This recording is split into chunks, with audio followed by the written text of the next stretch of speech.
उत्तर प्रदेश के जनपद अमरोहा की विधानसभा धनौरा 39 से समाजवादी पार्टी व राष्ट्रीय लोकदल से गठबंधन उम्मीदवार विवेक सिंह ने बछरायू में जनसंपर्क कर लोगों से वोटों की अपील की और बछरायू का चहुमुखी विकास कराने का वादा करते हुए सपा की सरकार बनाने को कहा। बता दें कि विधानसभा 39 से समाजवादी पार्टी व राष्ट्रीय लोकदल से गठबंधन के उम्मीदवार विवेक सिंह ने नगर पालिका परिषद बछरायू में नुक्कड़ सभा और क्षेत्र का जनसंपर्क कर लोगों से वोटों की अपील की। सपा प्रत्याशी विवेक सिंह ने समाजवादी पार्टी सरकार के कार्यकाल की उपलब्धियां व विकास कार्यों को गिनाते हुए कहा कि समाजवादी की सरकार में प्रत्येक जाति और धर्म तथा वर्ग के लोगों का विकास हुआ है। उन्होंने कहा कि समाजवादी सरकार ने छात्रों को लैपटॉप, डायल 112 स्वास्थ्य सेवाओं को बेहतर करने के लिए एम्बुलेंस, विधवाओं को पेंशन, वृद्धावस्था पेंशन तथा कन्या विद्याधन जैसी बहुत सी योजनाएं चलाकर प्रदेश का विकास कर प्रदेश को आगे बढ़ाने का काम किया है। और 2022 में समाजवादी सरकार बनने के बाद किसानों को मुफ्त 300 यूनिट बिजली देने के साथ साथ सभी योजनाओं को शुरू करने का काम किया जाएगा। उन्होंने बीजेपी सरकार पर निशाना साधते हुए कहा कि इस सरकार में भ्रष्टाचार चरम सीमा पर पहुंच चुका है और कानून व्यवस्था बिल्कुल चौपट है तथा युवा बेरोजगार घूम रहा है। किसान महंगाई को लेकर त्रस्त हो चुका है। अब जनता सब कुछ समझ चुकी है। जनता समाजवादी की सरकार लाकर प्रदेश का विकास कराना चाहती है। उन्होंने कहा कि गठबंधन मजबूती के साथ प्रदेश में चुनाव लड़ रहा है। सभी धर्म और जाति के लोग गठबंधन के साथ हैं और उत्तर प्रदेश में गठबंधन की सरकार बनने जा रही है। इसलिए आने वाली 14 फरवरी को चुनाव चिन्ह साइकिल के सामने वाला बटन दबाकर समाजवादी पार्टी को वोट कर पूर्ण बहुमत की सरकार बनाने में कामयाब करें। प्रथम टीवी न्यूज इंडिया के लिए बछरायू से शारिक चौधरी की रिपोर्ट।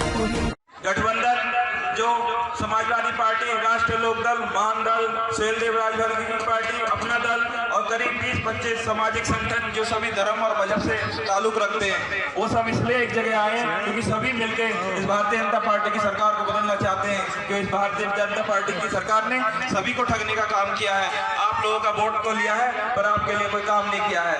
इन्होंने काम किया है तो उद्योगपतियों के लिए किया है, अडानी अंबानी जैसे लोगों के किया है।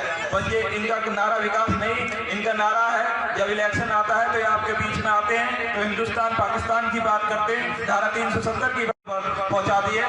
सभी जरूरतमंद चीजें इतनी महंगी हो रही हैं, वो इसलिए ही हो रही है कि ये सरकार अडानी अंबानी जैसे लोगों के लिए चल रही है, आप लोगों के लिए नहीं चल रही। जो सिलेंडर 400-450 का आता था अब 1000 रुपए का आ रहा है।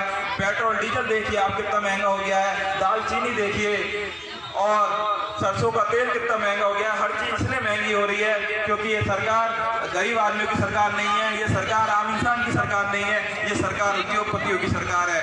और उसमें गलती हमारी भी है क्योंकि ये इलेक्शन से पहले हमारे बीच में आते हैं, हमें आपस में लड़ाते हैं, हमें बांटते हैं और हम अपना भाईचारा खत्म करके इनकी अपना वोट आपस में बांट के इनकी सरकार बनवा देते हैं। 2014 में भी यही हुआ, 17 में भी हुआ और 19 में भी हुआ।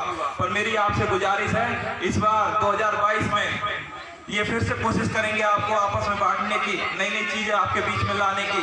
पर आप ना हिंदू बनना ना मुसलमान बनना, सभी लोग हिंदुस्तानी बनना और गठबंधन की सरकार बनाना, अखिलेश जी की सरकार बनाना।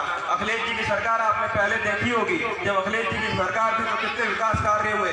अखिलेश जी की सरकार में लैपटॉप बटे जिससे नौजवानों को शिक्षित हो, फिर उन्हें रोजगार मिले। दूसरी तरफ सरकार ने जो भी वादा किया कोई वादा पूरा नहीं किया। नौजवानों को रोजगार देने का वादा किया, 5 साल में कोई भी रोजगार नहीं दिया।